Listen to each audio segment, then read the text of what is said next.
El llanto de un recién nacido debería ser una promesa, la primera nota en la sinfonía de un nuevo comienzo.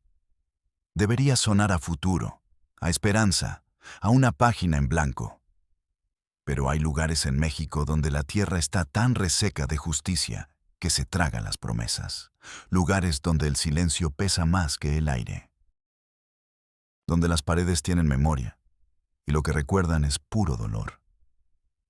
En las calles de tierra de Colima, en una casa que se cae a pedazos bajo un sol que no perdona, hay llantos que suenan distinto. No anuncian la vida, anuncian una condena. Yo soy padre del Valle, y esto es Realidad Mexico. Lo que van a escuchar esta noche no es una leyenda urbana. No es un cuento de terror inventado para asustar a los niños junto a una fogata. Es la crónica de un silencio. Un silencio cultivado con miedo, regado con lágrimas y cosechado en forma de tragedia. Un silencio que se hizo tan denso, tan pesado, que primero aplastó un alma, luego otra. Y después, en el corazón de esa oscuridad, parió un horror que no tiene nombre en nuestro idioma.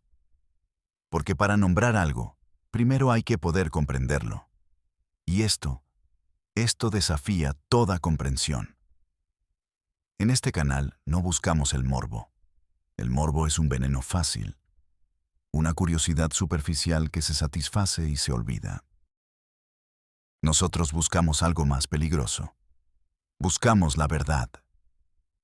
La verdad que se esconde detrás de las puertas cerradas con candados de miedo. La que vive en las miradas vacías que te cruzas por la calle. La que grita en el silencio cómplice de los vecinos que juran, una y otra vez, que no vieron nada. Que no escucharon nada. Saben que mienten. Nosotros sabemos que mienten, y en el fondo de sus noches sin sueño, ellos también lo saben. Esta historia es sobre una mujer que dio a luz a su propio nieto. Deténganse aquí. No sigan adelante todavía. Vuelvan a leer esa frase.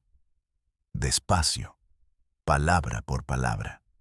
Dejen que cada sílaba caiga en su mente como una piedra en un pozo. Una mujer que dio a luz a su propio nieto. Cada palabra es un abismo. Cada espacio entre ellas es un universo de preguntas que queman. Cada letra está manchada de un sufrimiento que apenas podemos empezar a imaginar. En esa casa anónima de Colima, la vida y la muerte se enredaron en un nudo imposible de deshacer. La inocencia y el pecado compartieron la misma cuna de cartón. La sangre que debía dar vida, la misma que une a las familias, fue la que selló una tragedia de proporciones bíblicas. No les voy a mentir. Esta no es una historia fácil de contar. Y ciertamente no es fácil de escuchar. Van a sentir un nudo en la garganta. Van a sentir una rabia fría que les recorrerá la espalda. Van a sentir una impotencia que quema por dentro, que les hará apretar los puños y maldecir al cielo. Eso es bueno. No se asusten de esos sentimientos. Abrácenlos. Significa que su humanidad sigue intacta. Significa que su alma todavía no ha sido anestesiada por la indiferencia del mundo. Si tu corazón aún puede sentir la herida de otro, si la injusticia todavía te quema como un hierro al rojo vivo, y si crees, como yo, que estas historias deben ser contadas hasta perforar los oídos de los que no quieren escuchar, entonces este es tu lugar. Suscríbete, no por un video más, no por entretenimiento. Suscríbete como un acto de resistencia, como un juramento de que te niegas a mirar para otro lado. Únete a esta comunidad que se niega a aceptar el silencio como respuesta. Porque el olvido, amigos míos, es el último clavo en el ataúd de las víctimas. Es la victoria final de los monstruos. Y nosotros no estamos aquí para permitirles ganar. Ahora, si están listos, Apaguen las luces, abran su mente y su corazón, y escuchen con atención. Escuchen el llanto que viene de Colima. Todo comenzó con un expediente, como tantas otras tragedias en este país. No empezó con un grito, ni con una sirena de policía. Empezó con el roce silencioso de un papel sobre una montaña de otros papeles.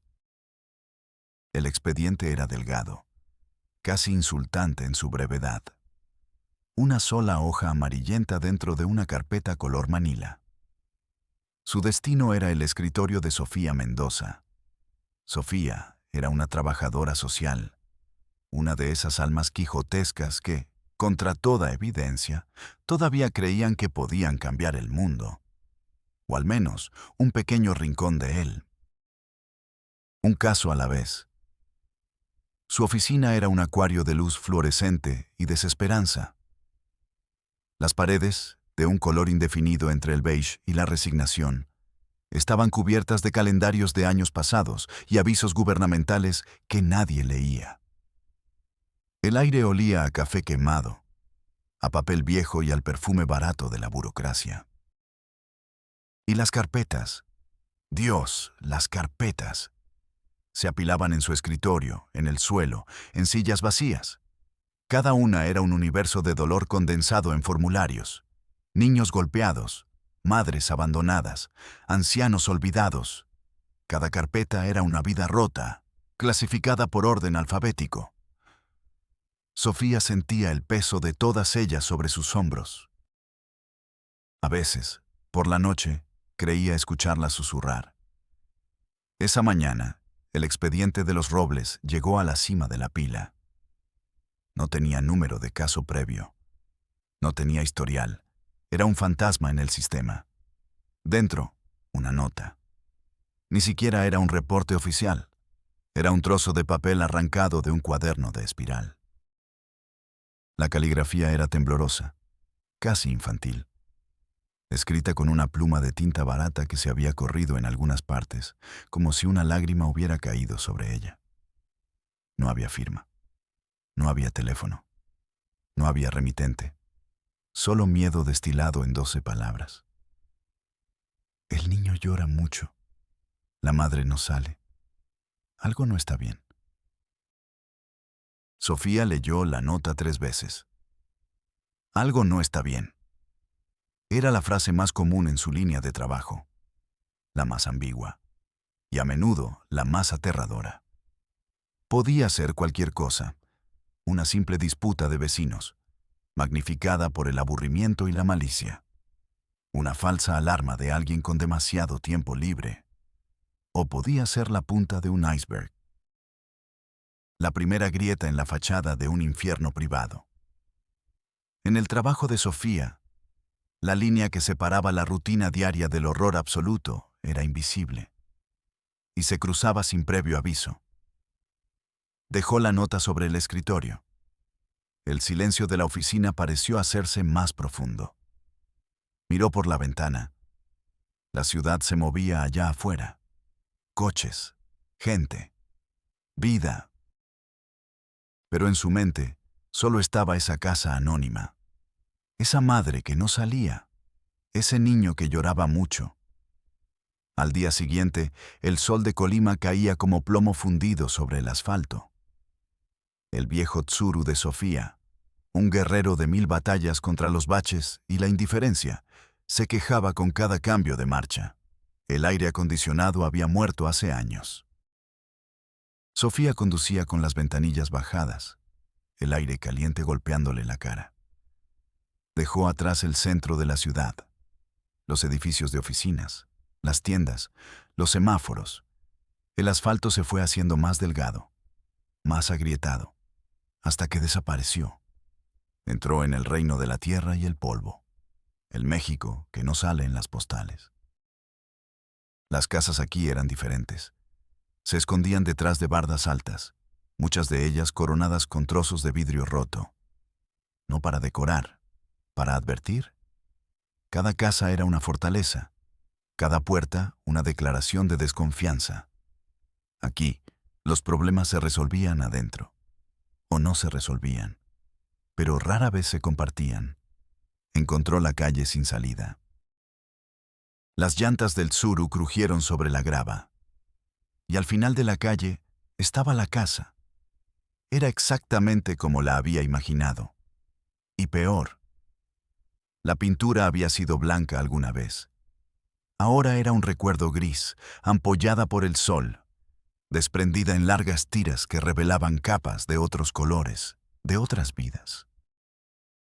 Las ventanas eran ojos ciegos, cubiertos por una gruesa capa de polvo y mugre.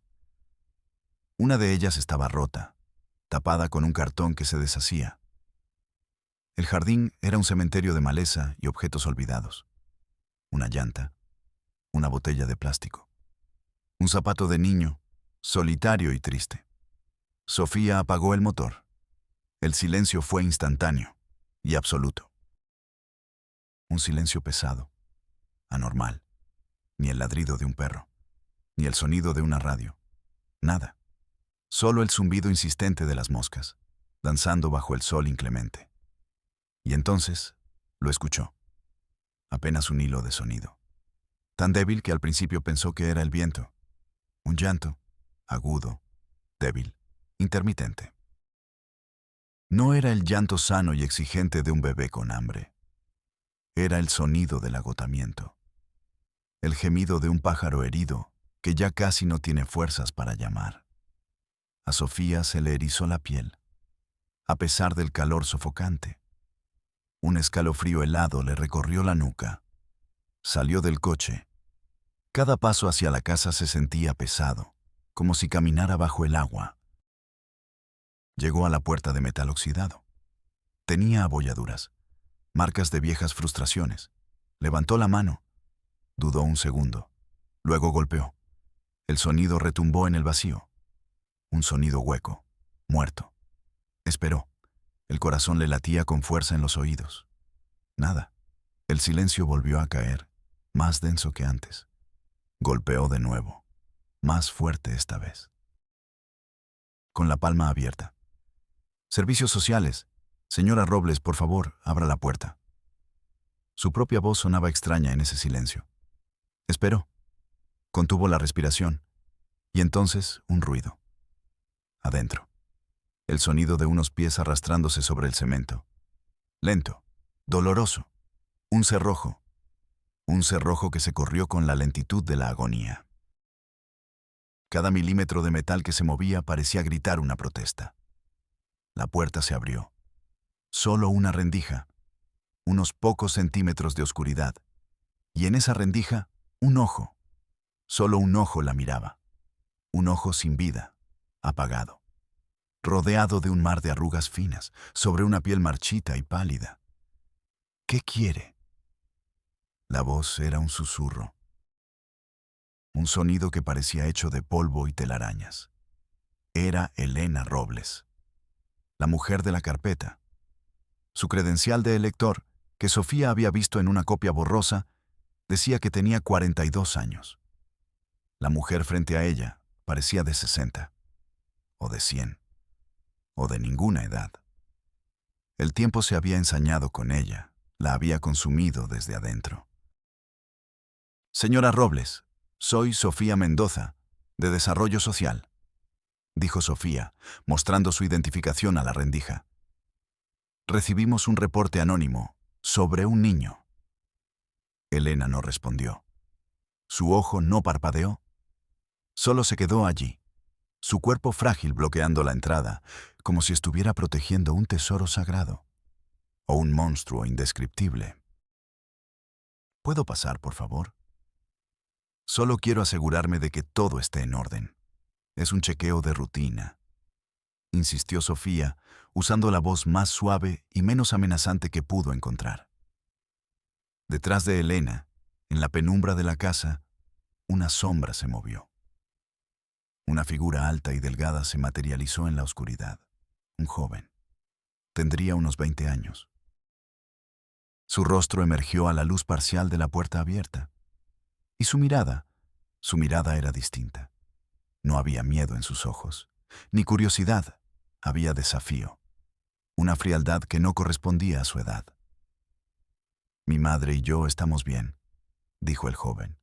Su voz era plana, sin emociones. Y el niño también está bien. Se acercó a la puerta. Su presencia era imponente. No necesitamos nada del gobierno. Era Ricardo, el hijo. Se interpuso suavemente entre Sofía y su madre. El gesto fue sutil, casi imperceptible. Pero el mensaje fue de una claridad brutal. Era un muro, un guardián. Sofía sintió la tensión en el aire.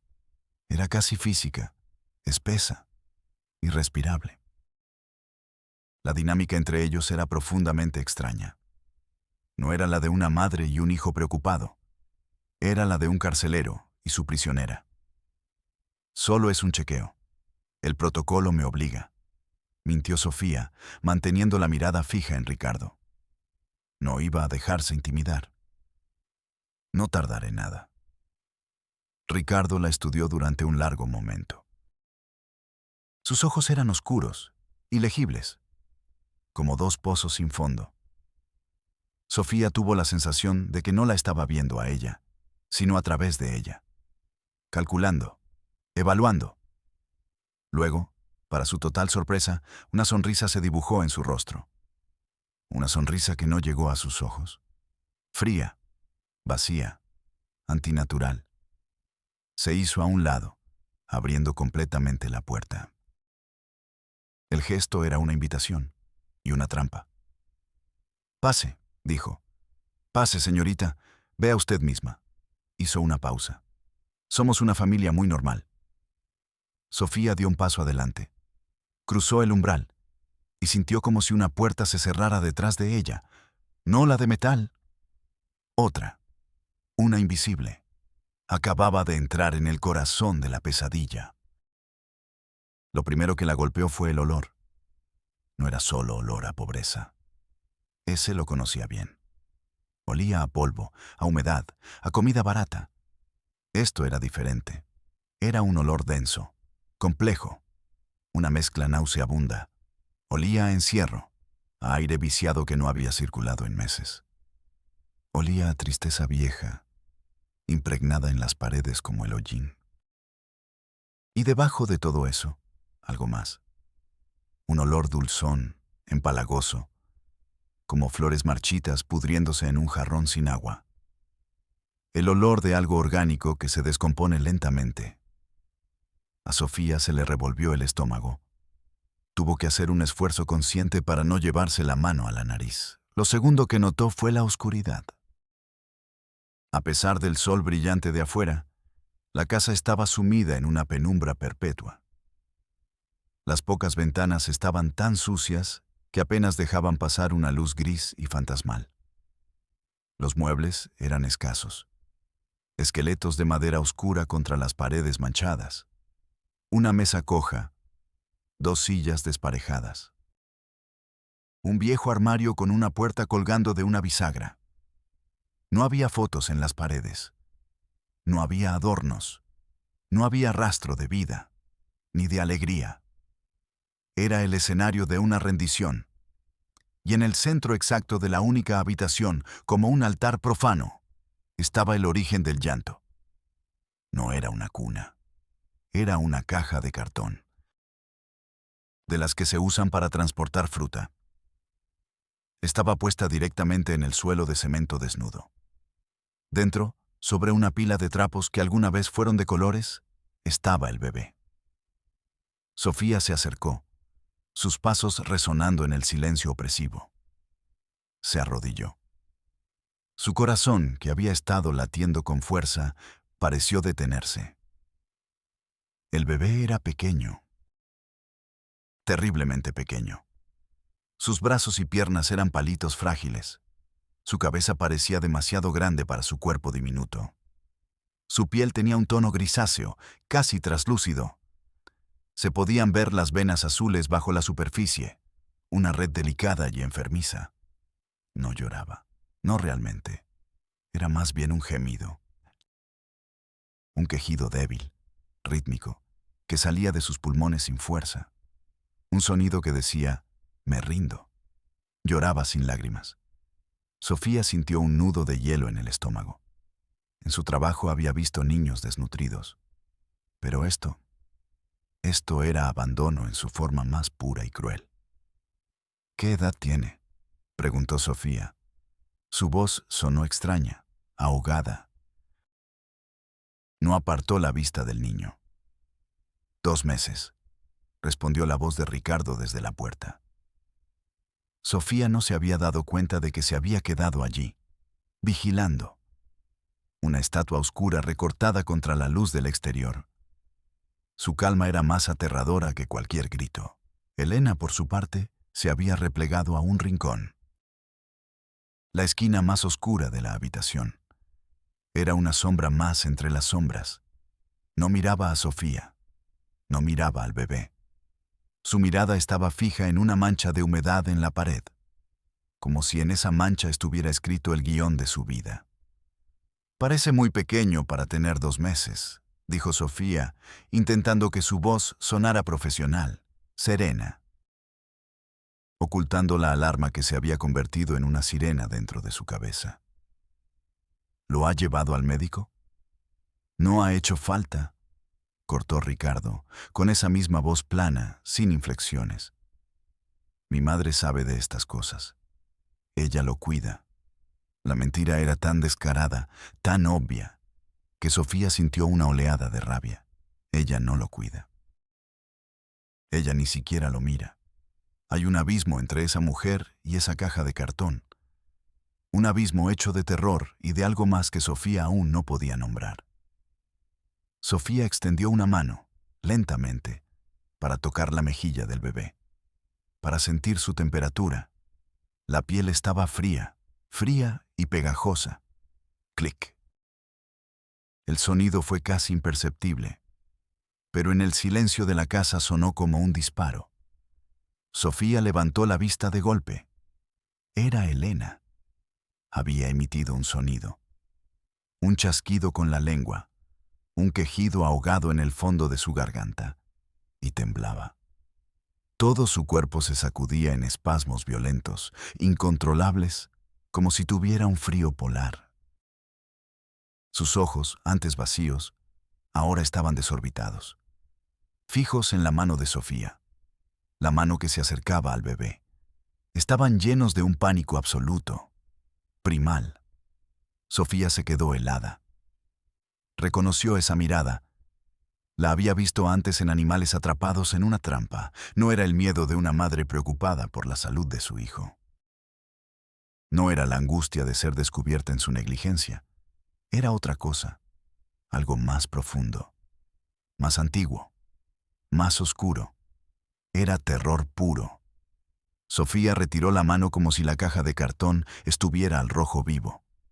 El ambiente se volvió eléctrico, pesado, como el aire antes de una tormenta violenta.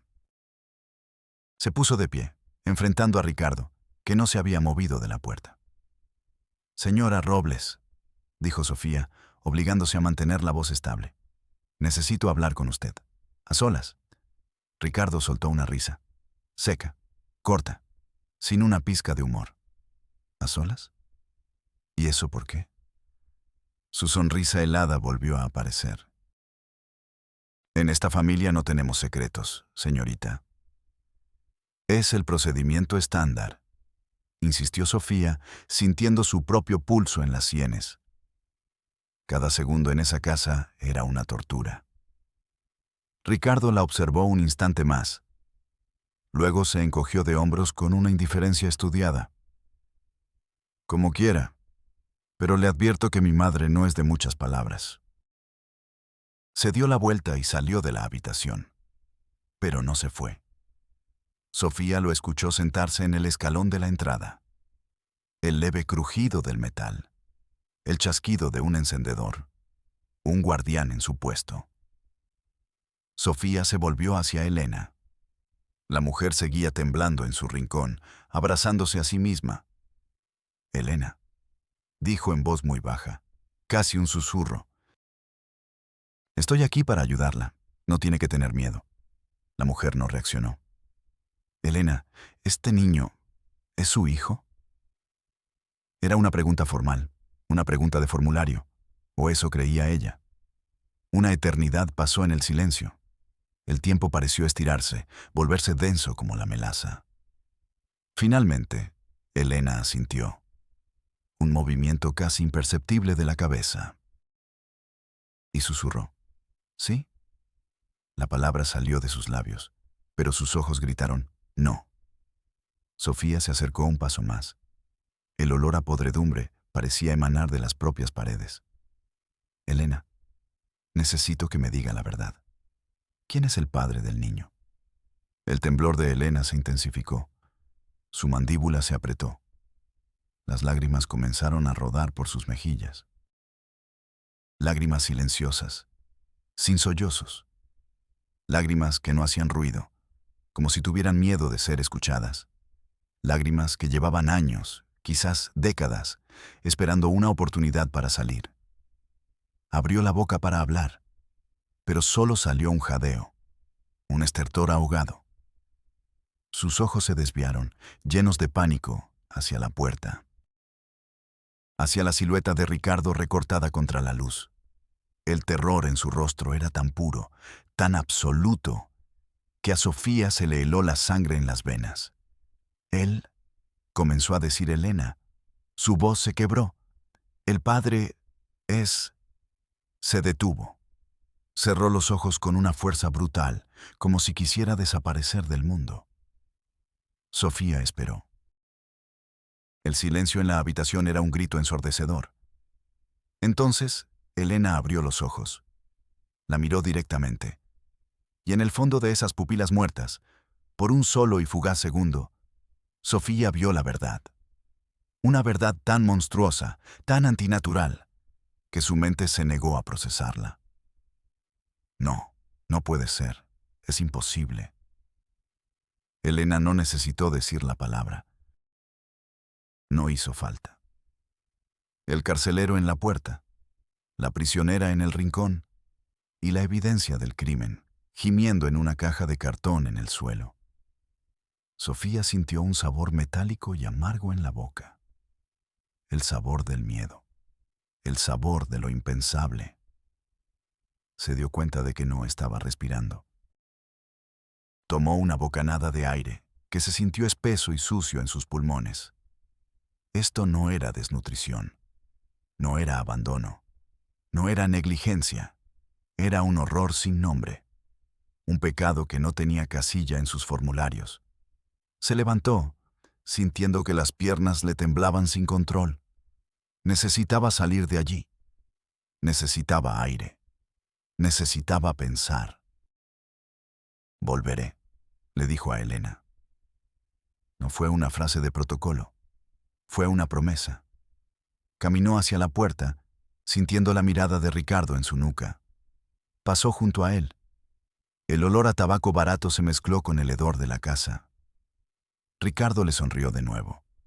Esa sonrisa vacía y helada que se le grabaría a Sofía en la memoria para siempre. ¿Todo en orden, señorita del gobierno? Sofía no respondió. No podía. Prácticamente corrió hacia su coche. Abrió la puerta, se metió dentro y cerró los seguros con un golpe seco.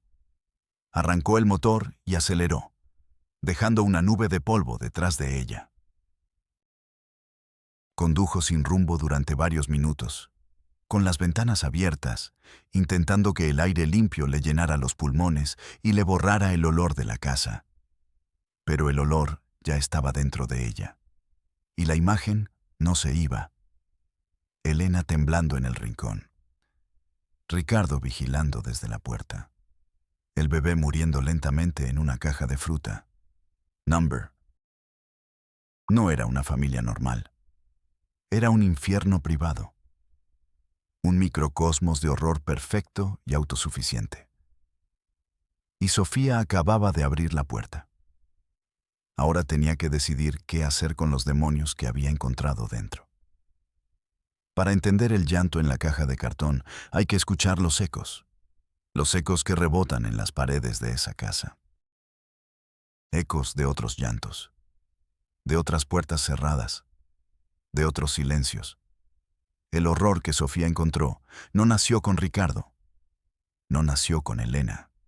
Fue una herencia, una corona de espinas pasada de una generación a la siguiente. La prehistoria de esta pesadilla no comenzó con un hijo que miraba a su madre de la forma equivocada. Comenzó mucho antes, con un padre que miraba a su hija de la misma forma, en la misma casa, con el mismo silencio cómplice de los vecinos. El padre de Elena se llamaba Ramiro. En el barrio, su nombre se pronunciaba en susurros. Era una leyenda negra, un cuco para los niños que se portaban mal, un hombre de pocas palabras y puños rápidos. Un hombre que hablaba con el lenguaje de los golpes. Bebía desde que salía el sol, tequila, mezcal, lo que encontrara. La bebida no lo volvía alegre, lo volvía cruel. No lo adormecía, lo despertaba. Despertaba al monstruo que llevaba dentro. Elena creció aprendiendo el arte de la invisibilidad. Aprendió a caminar de puntillas sobre el suelo de cemento. Aprendió a respirar en silencio. Aprendió que el sonido de su propia risa podía ser un detonante.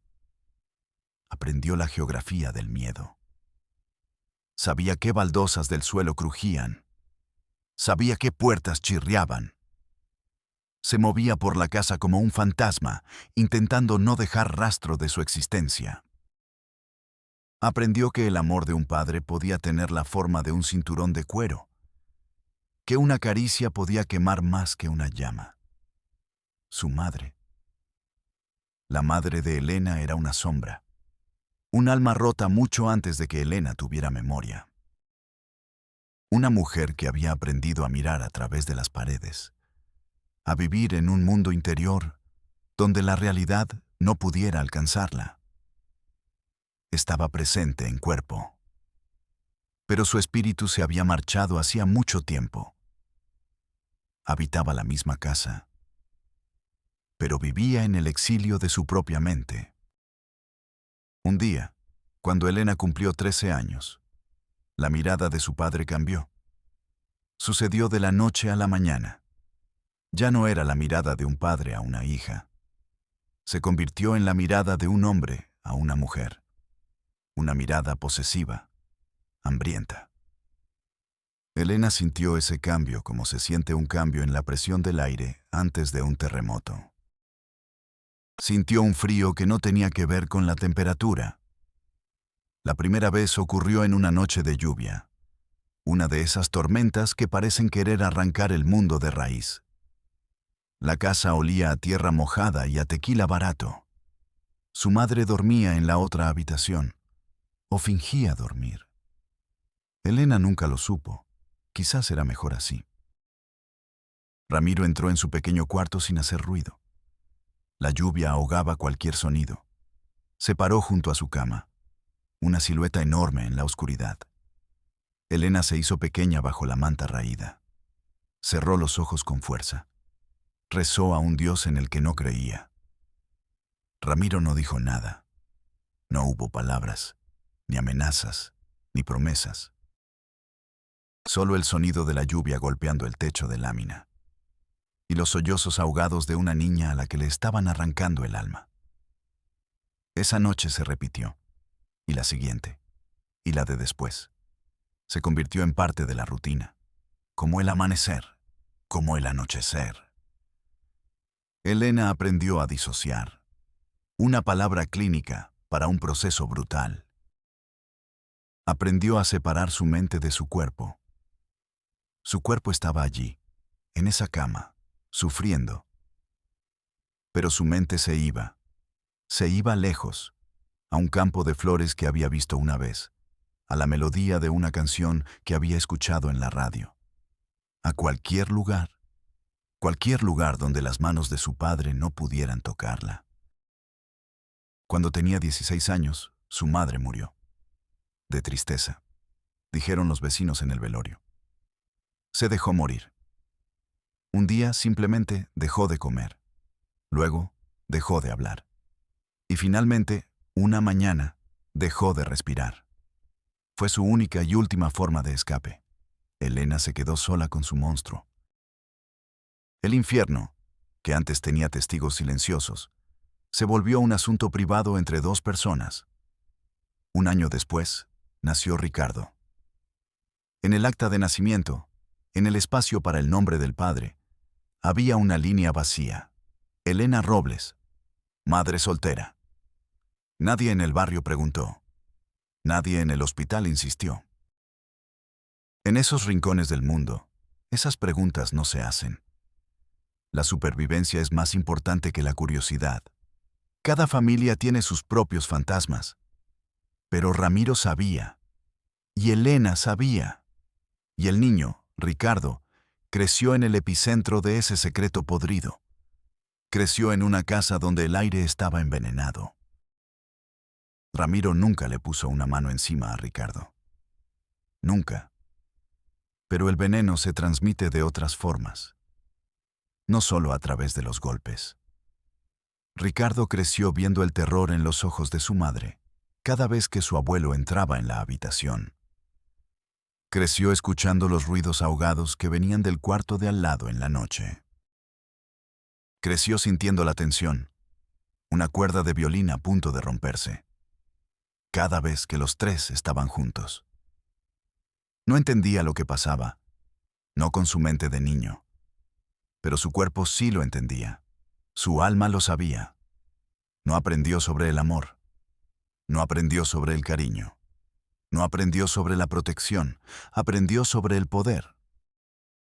Aprendió que el miedo era una herramienta. Aprendió que el más fuerte impone su voluntad. Aprendió a dominar. Cuando Ricardo tenía 15 años, Ramiro murió. Justicia divina, quizás. O simplemente el final lógico de una vida de excesos. Se ahogó en su propio vómito una noche, después de beber más de la cuenta.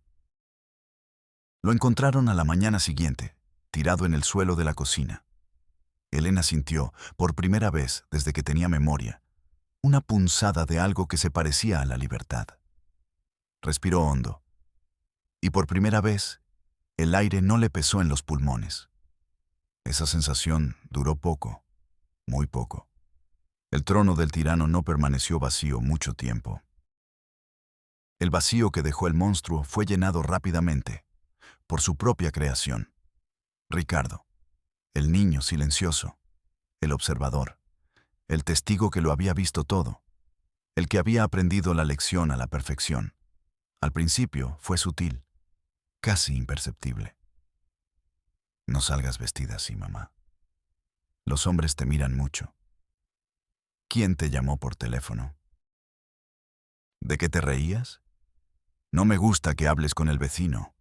Control, celos, posesión.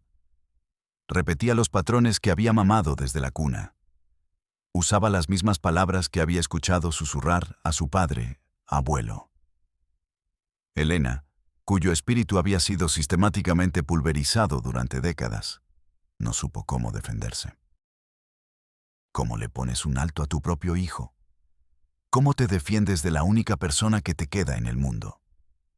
El terror era su estado natural, su hogar. Simplemente, el rostro del terror cambió. La dinámica se invirtió con una lógica perversa. El hijo se convirtió en el padre. El protegido se convirtió en el carcelero.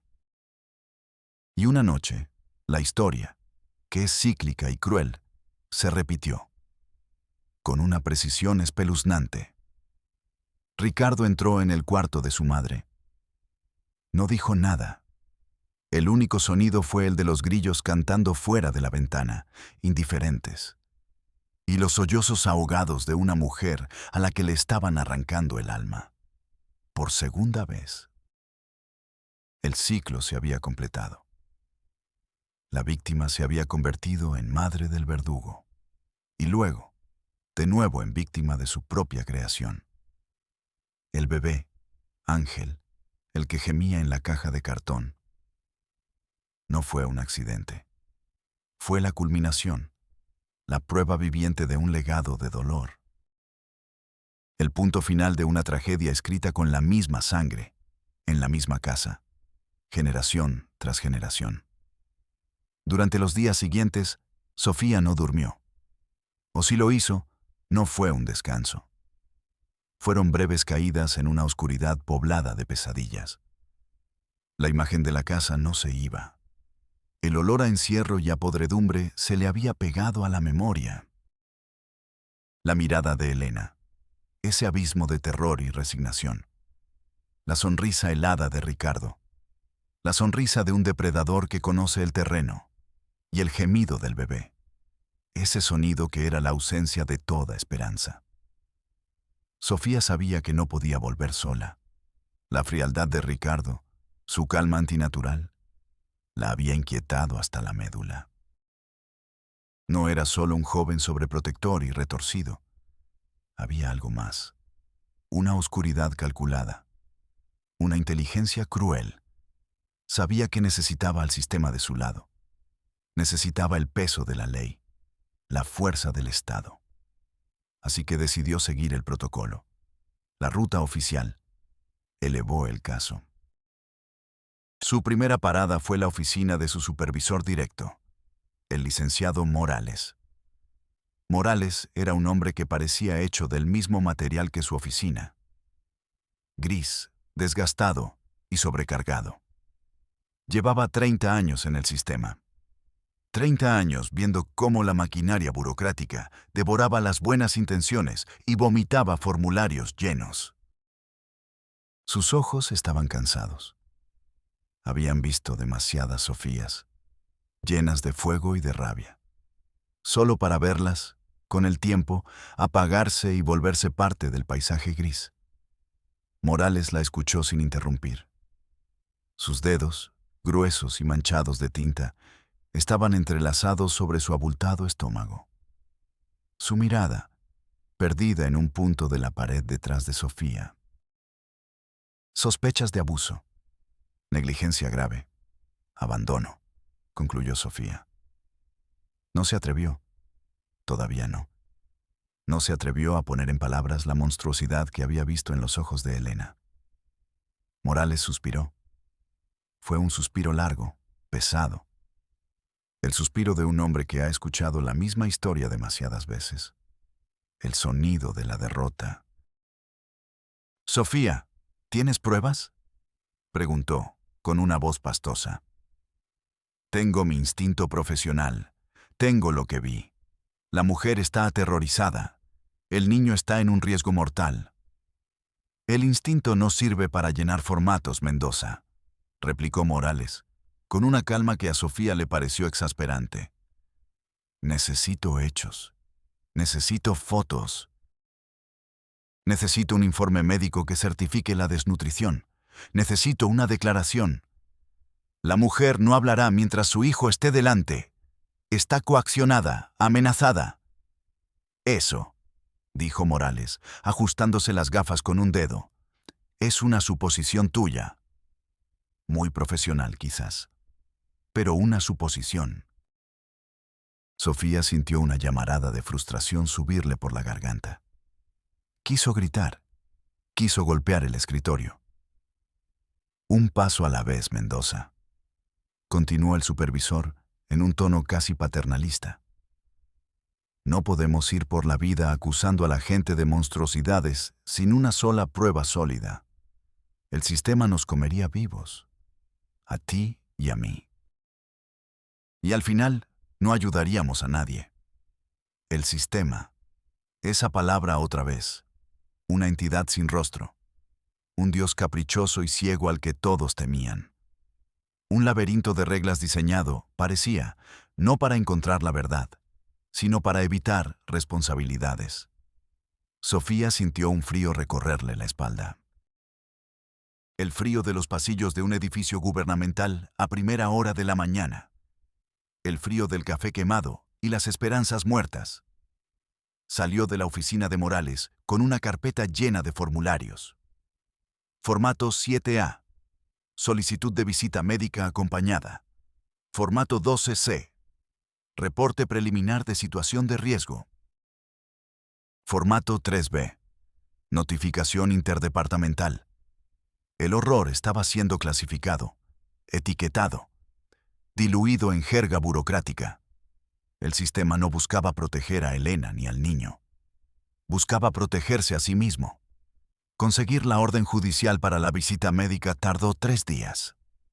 3 días en los que Sofía apenas comió. 72 horas en las que, cada vez que cerraba los ojos, veía al bebé haciéndose más y más débil en su tumba de cartón. Volvió a la casa, esta vez con refuerzos. Una enfermera del centro de salud, Carmen, una mujer práctica y de pocas palabras, y 2 policías municipales, un veterano y un novato, que parecían aburridos. Sofía esperaba que la presencia de los uniformes intimidara a Ricardo, que le diera a Elena el valor que necesitaba para hablar. Estaba equivocada, terriblemente equivocada. Ricardo los recibió en la puerta con la misma calma glacial. Su mirada pasó por encima de Sofía y se posó en los policías. «Vaya, qué visita tan popular», dijo. Su tono no era de miedo, era de burla. «¿Ocurre algún problema, oficiales?» El policía veterano, un hombre robusto con un bigote espeso, se adelantó. «Solo una visita de rutina, muchacho. Cosas de estas señoritas. Déjalas hacer su trabajo». Ricardo se encogió de hombros y se hizo a un lado, concediéndoles el paso con un gesto teatral. La escena dentro era idéntica. La casa, inmóvil en el tiempo. El olor. Elena, una estatua de sal en su rincón. Carmen, la enfermera, fue directa al grano. Se arrodilló junto a la caja. Su rostro, al principio profesional, se fue endureciendo con cada segundo que pasaba. Tocó al niño. Midió su temperatura. Observó su respiración. Levantó la vista hacia Sofía. Sus ojos eran 2 piedras de furia contenida. «Este niño necesita un hospital. Ahora mismo», dijo. Su voz fue un látigo en el silencio. «Está gravemente deshidratado, desnutrido, y creo que tiene un soplo en el corazón». Esa fue la señal. «Vamos a tener que llevar al niño para que reciba atención médica», anunció Sofía, con una voz que intentaba sonar firme. Para su sorpresa, Ricardo no se opuso. Asintió, lentamente. «Si es por su bien, háganlo». Pero entonces, algo se rompió. Mientras Carmen envolvía al bebé en una manta limpia que había traído, Elena se movió. Se levantó de su rincón. Con la lentitud de una anciana, caminó hacia el centro de la habitación y por primera vez miró al bebé. Pero no había amor en su mirada, ni preocupación, ni instinto maternal. Había una mezcla de asco y terror. Extendió una mano temblorosa, no para acariciar al niño, sino para tocar apenas la manta. Como si el contacto directo con la piel del bebé pudiera quemarla. Y entonces susurró, 5 palabras que cayeron en la habitación como trozos de hielo. «No es mi hijo. Es mi vergüenza». Los policías se miraron, incómodos. Carmen se quedó paralizada. El novato tragó saliva. Ricardo se tensó. Por un instante, solo un instante, su máscara de calma se resquebrajó. Una vena latió con fuerza en su sien. Sofía vio su oportunidad. Se acercó a Elena. «Elena, ¿qué quiere decir con eso? Si no es su hijo, ¿de quién es?» Elena abrió la boca. Sus ojos se encontraron con los de Ricardo. La mirada del joven ya no era fría. Era una advertencia. Una amenaza silenciosa que gritaba más fuerte que cualquier palabra. «No te atrevas». Elena cerró la boca. El terror volvió a inundar su rostro, borrando ese breve instante de desafío. Se dio la vuelta y, arrastrando los pies, volvió a su rincón, a su refugio, a su prisión. El momento había pasado. La ventana se había cerrado. En el hospital, la verdad comenzó a tomar una forma aún más grotesca. Mientras el bebé, al que las enfermeras bautizaron provisionalmente como Ángel, luchaba por su vida en una incubadora, Sofía movió cielo y tierra. Tuvo que suplicar, usar contactos, prometer favores que no sabía si podría cumplir. Sabía que estaba cruzando una línea, que estaba saltándose todos los protocolos, pero no le importaba. La frase de Elena, "es mi vergüenza", retumbaba en su cabeza sin cesar. Consiguió que un técnico de laboratorio amigo le hiciera una prueba, una que no estaba en ningún formulario, una prueba de ADN. Las muestras fueron tomadas discretamente. Un cabello de Elena, recogido del suelo de la casa, un hisopo de saliva de Ricardo, de una colilla que dejó en la entrada, y una muestra de sangre del pequeño Ángel. La espera fue una tortura. 2 semanas. Cada día era una eternidad. Finalmente, el sobre llegó, discreto, sin remitente. Sofía lo abrió con manos temblorosas en la soledad de su coche, en el estacionamiento del hospital. El papel se sentía frío. Los resultados eran un galimatías de marcadores genéticos y probabilidades estadísticas que no entendía. Pero la conclusión, al final de la página, estaba escrita en un español claro y brutal. La muestra A, Elena Robles, y la muestra C, bebé Ángel, comparten el 25% del material genético consistente con una relación biológica de abuela-nieto. Abuela, no madre. Sofía sintió un vértigo. Entonces, ¿quién era la madre? ¿Había otra mujer? ¿Una hija desaparecida? ¿Otra víctima? Siguió leyendo, con el corazón en un puño. La muestra B, Ricardo Robles, y la muestra C, bebé Ángel, comparten el 50% del material genético, consistente con una relación biológica de padre-hijo. Padre. Ricardo era el padre. Y al final del informe, una nota, escrita a mano por el genetista, una nota que no debería haber estado allí. PD. Se realizó un análisis de marcadores del cromosoma X. Los resultados son anómalos pero conclusivos. La madre biológica del sujeto C, Ángel, es, con una probabilidad del 99,999%, la misma persona que la muestra A, Elena Robles. Sofía dejó caer el papel sobre el asiento del copiloto. El aire se escapó de sus pulmones en un silbido. El mundo exterior desapareció. Los sonidos del estacionamiento se desvanecieron. Su mente luchaba por procesar la información. Las piezas encajaban, pero la imagen que formaban era imposible, inhumana. Elena, madre y abuela. Ricardo, padre y hermano. Ángel, hijo y nieto. Sofía se dobló sobre el volante y vomitó. Vomitó el café de la mañana y la bilis del horror puro. El horror que no tiene nombre, porque nombrarlo es darle una realidad que la mente humana no puede soportar. Con el informe de ADN en la mano, un documento que parecía irradiar una maldad propia, Sofía se sintió armada. Se sintió invencible. Tenía la prueba irrefutable, la verdad científica. El arma definitiva. Pensó que el sistema, por fin, actuaría. Pensó que las puertas se abrirían de par en par. ¡Qué ingenua era! Su primera parada fue la Fiscalía Especializada en Delitos Sexuales. Entró en el edificio de concreto gris, con la certeza de que estaba a punto de desatar una tormenta judicial. La recibió un fiscal joven, demasiado joven. Con un traje caro que le quedaba un poco grande y una expresión de aburrimiento crónico. Sofía le explicó el caso. Su voz temblaba, no de miedo, sino de una indignación contenida que amenazaba con hacerla explotar. Puso el informe de ADN sobre la mesa. Lo empujó hacia él. «Lea esto». El fiscal leyó el informe. Lo releyó. No mostró sorpresa, ni horror, ni asco, ni nada. Su rostro era un lienzo en blanco.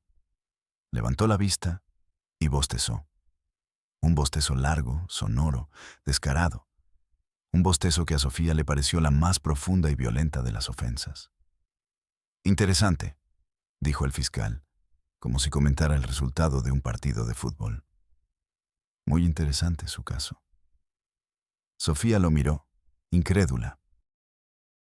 ¿Interesante?, replicó. Su voz era un siseo. Es una monstruosidad. Esa mujer es una víctima. Hay que sacarla de ahí y arrestar a Ricardo ahora mismo. El fiscal se reclinó en su silla, que crujió en protesta bajo su peso. Señorita Mendoza, cálmese. Las cosas no son tan sencillas como en las películas. ¿Qué no es sencillo? Es una violación continuada, incesto, corrupción de menores, aunque el perpetrador sea el hijo. Mire, dijo el fiscal, adoptando un tono paternalista que enfureció aún más a Sofía. Para que exista el delito de violación, legalmente hablando, necesitamos una denuncia de la víctima. ¿La tiene? La mujer está aterrorizada. Vive bajo el control de su propio hijo y agresor. No se atreve a hablar. Entonces, legalmente, es la palabra de usted contra la de él. Y él, si es listo, dirá que la relación fue consentida. Sofía sintió que el suelo se abría bajo sus pies. Consentida. Es su madre. La ha tenido secuestrada psicológica y emocionalmente toda su vida. Eso, dijo el fiscal, haciendo un gesto vago con la mano, como si espantara a una mosca. Eso que usted llama secuestro psicológico es muy difícil de probar en un tribunal. Se necesita un ejército de peritos psicólogos, evaluaciones que tardan meses, años, y al final del día, un juez podría desestimarlo por falta de pruebas duras. El ADN es una prueba dura, gritó Sofía golpeando la mesa con el informe. El ADN prueba la paternidad, no la coerción, respondió el fiscal, imperturbable. Su calma era una muralla. Prueba que tuvieron una relación sexual. No prueba que fuera un crimen. Lo siento. No lo sentía. No sentía nada. Sofía se quedó sin palabras. El aire en la habitación se sentía denso, viciado. Era el aire de la indiferencia institucionalizada. Se levantó. Sus manos hechas puños. Sus nudillos blancos. Entonces, ¿no va a hacer nada? El fiscal suspiró, como si Sofía fuera una niña terca que no entendía cómo funciona el mundo de los adultos. Claro que haré algo, dijo, cogiendo una carpeta nueva. Iniciaremos una carpeta de investigación. Tomaremos declaraciones. Haremos lo que marca el procedimiento. Procedimiento, carpeta, declaraciones, palabras huecas, palabras para archivar el horror, para darle un número de folio y dejar que acumulara polvo en un estante. Sofía salió de la fiscalía. Caminó por los pasillos grises. Sintió un frío que no era de este mundo.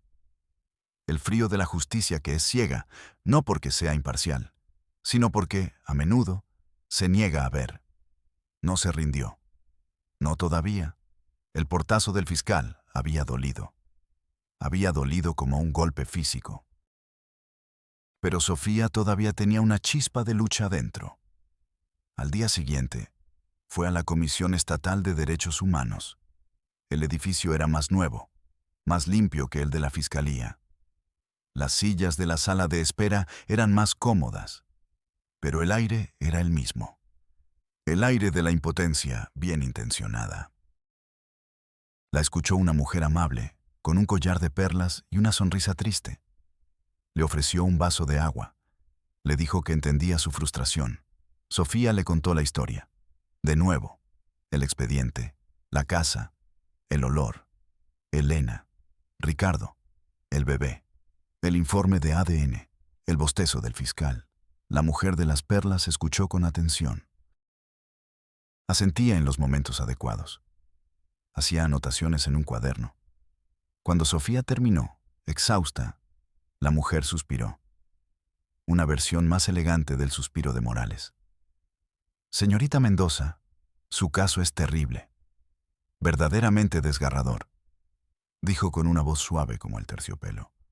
Pero nuestra competencia es limitada. Otra vez esa palabra. Competencia. Límites. Fronteras invisibles entre oficinas. Podemos abrir un expediente de queja contra la Fiscalía por la posible omisión en sus funciones. Podemos emitir una recomendación. ¿Una recomendación?, preguntó Sofía, sintiendo cómo la última chispa de esperanza comenzaba a parpadear. Sí. Un documento donde instamos a la autoridad, en este caso la Fiscalía, a que actúe con la debida diligencia. Pero no es vinculante. No es vinculante. 4 palabras. 4 palabras para decir, no podemos obligarlos a hacer nada. Entonces, ¿es solo papel?, susurró Sofía. La mujer de las perlas le dirigió una mirada de genuina compasión. A veces, el papel es la única arma que tenemos. Sofía salió de la Comisión de Derechos Humanos sintiéndose vacía. El sistema no era un muro, era una ciénaga.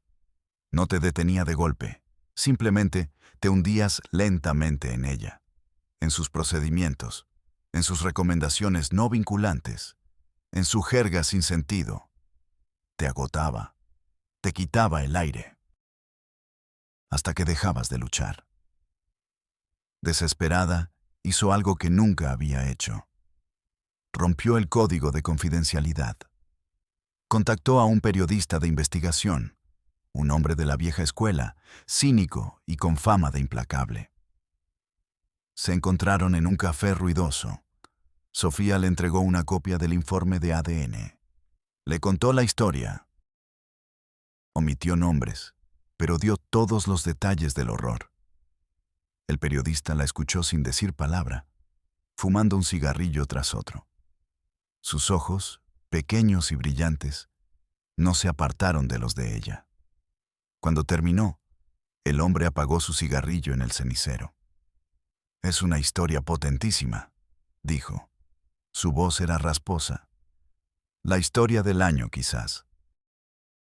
Sofía sintió un atisbo de esperanza. Pero, continuó el periodista, no puedo publicarla. La esperanza murió al instante. ¿Por qué no? Tiene la prueba, el ADN. Tengo un papel que dice que un hombre es el padre de un niño y que la abuela es también la madre. Es una bomba. Pero sin una declaración de la víctima, sin un nombre, sin una cara, sin un arresto. Mi editor no la tocará ni con un palo de 10 metros. Hizo una pausa. Encendió otro cigarrillo. Nos demandarían por difamación. El tipo, Ricardo, diría que es un montaje, que todo es mentira. Y sin el testimonio de la madre, sin que ella diga, él me forzó, no tenemos nada. Solo un chisme morboso con un papel científico. Sofía se quedó mirando su taza de café frío. Cada rechazo era un golpe, un martillazo en el alma. El sistema legal no actuaría sin una víctima que hablara, y los medios no actuarían sin una acción legal. Era un círculo perfecto, una serpiente que se muerde la cola. Y en el centro de ese círculo, atrapada, estaba Elena. Esa tarde, derrotada, volvió a la oficina de su supervisor, Morales. No sabía por qué. Quizás solo necesitaba que alguien que entendiera el sistema le confirmara que estaba loca, que todo era inútil. Le contó la letanía de fracasos. La Fiscalía, Derechos Humanos, el periodista. Morales la escuchó, con la misma expresión cansada de siempre. Cuando Sofía terminó, con la voz rota, Morales no dijo nada por un largo rato. Luego, Abrió el cajón inferior de su escritorio. Rebuscó entre carpetas viejas y polvorientas. Sacó una. El cartón estaba amarillo y quebradizo por el tiempo. La puso sobre la mesa. Sofía leyó la etiqueta, escrita a mano con una caligrafía ya desvaída. Familia Robles. Sofía lo miró, sin comprender al principio. Luego, el horror la golpeó con la fuerza de un tren. Este caso llegó a mi escritorio hace 20 años, dijo Morales en voz baja, sin mirarla. Su mirada estaba fija en la carpeta. El documento que llevaba consigo decía: mensaje confidencial. Indicios de situaciones delicadas en la familia. Una chica de 16 años embarazada. Su padre, un hombre con problemas de alcoholismo y carácter impulsivo, llamado Ramiro. Sofía se llevó la mano a la boca. Elena, susurró. Era Elena, cuando esperaba a Ricardo. Hablé con el padre, Ramiro, un animal. Recuerdo su mirada, y hablé con ella. Estaba igual que me la describes ahora, muerta en vida. No dijo una palabra. No me miró a los ojos. Hizo una pausa. El peso de 20 años cayó en el silencio de la oficina. Sin su testimonio no podía hacer nada. El sistema no lo permitía, completó Sofía. Su voz era un eco sin vida. Archivé el caso, continuó Morales, con la mirada perdida en el pasado. Me dije a mí mismo que volvería, que insistiría. Pero luego vino otro caso urgente, y otro más. La maquinaria te traga, Mendoza. Te ocupa todo el tiempo llenando papeles, firmando oficios, asistiendo a reuniones. Y te olvidas de las almas que hay detrás de los folios. Sofía miró la carpeta vieja. Luego miró los nuevos formularios que ella misma había llenado sobre su propio escritorio. Era el mismo caso. La misma familia, el mismo horror. Separados por 20 años de burocracia, de procedimientos, de indiferencia. El sistema no había fallado una vez. Había fracasado 2 veces, de forma sistemática. Había permitido que el monstruo original actuara con total impunidad. Y luego, había permitido que su semilla germinara y creara un monstruo nuevo. Un monstruo que ahora tenía rehenes. Sofía se sintió ahogar. Se levantó y salió de la oficina sin decir palabra. Se sentó en su coche y gritó. Gritó hasta que le dolió la garganta y se le acabaron las lágrimas. Un grito de rabia, de frustración, de odio hacia ese sistema sin rostro que no solo permite el sufrimiento, sino que lo perpetúa. Esa noche, en la soledad de su apartamento, tomó una decisión. Si el sistema no iba a ayudarla, lo haría ella misma. Al diablo con los protocolos. Al diablo con los formularios. Al diablo con las recomendaciones no vinculantes. Iba a sacar a Elena de esa casa. A la mañana siguiente, Sofía no fue a la oficina. Fue al banco y retiró todos sus ahorros. Luego, fue a una pequeña pensión en las afueras de la ciudad. Pagó un mes por adelantado. El plan era simple, demencial, ilegal. Pero era lo único que le quedaba.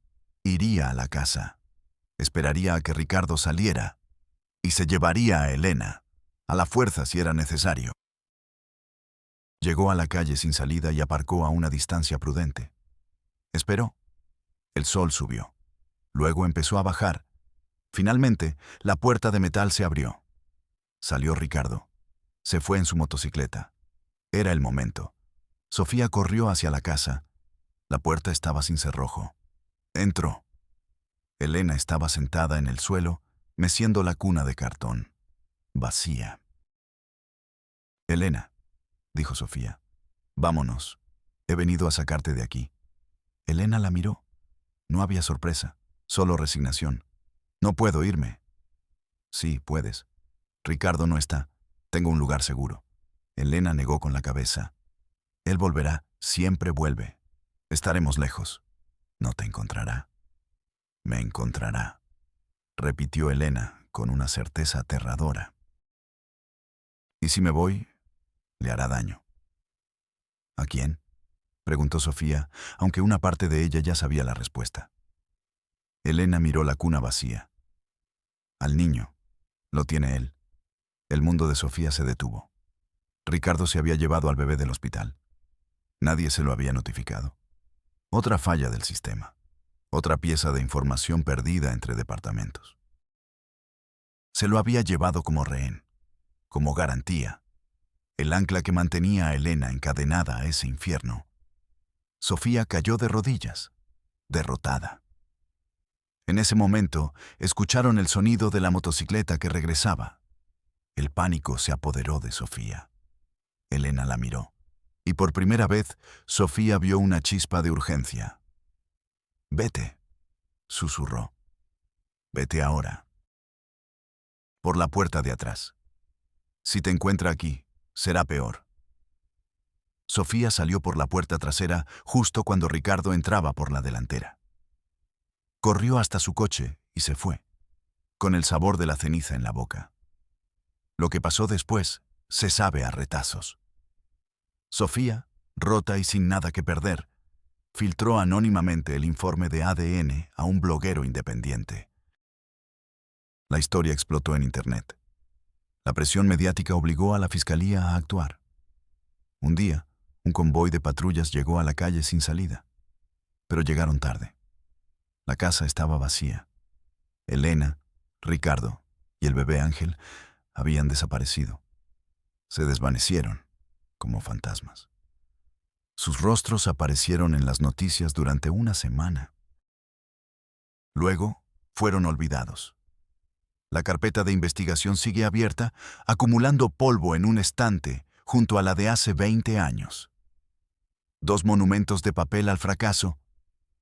A veces, por la noche, Sofía Mendoza se despierta sudando. Sueña con una casa al final de una calle sin salida. Dejó su trabajo. Ahora trabaja en un pequeño refugio para mujeres, lejos de los formularios. ¿Dónde están? Nadie lo sabe. Quizás cruzaron la frontera. Quizás repiten su ciclo de horror en otro rincón olvidado de México. El bebé, Ángel, si sigue vivo, crece en el seno de la aberración. ¿Se convertirá en la tercera generación del monstruo? Esta no es una historia con un final feliz. Porque la realidad, a menudo, no los tiene. Es un recordatorio de que los monstruos más terribles a veces viven a plena luz del día, y de que el silencio es el suelo fértil donde crece el horror. La casa de Colima sigue allí, vacía, un monumento al silencio.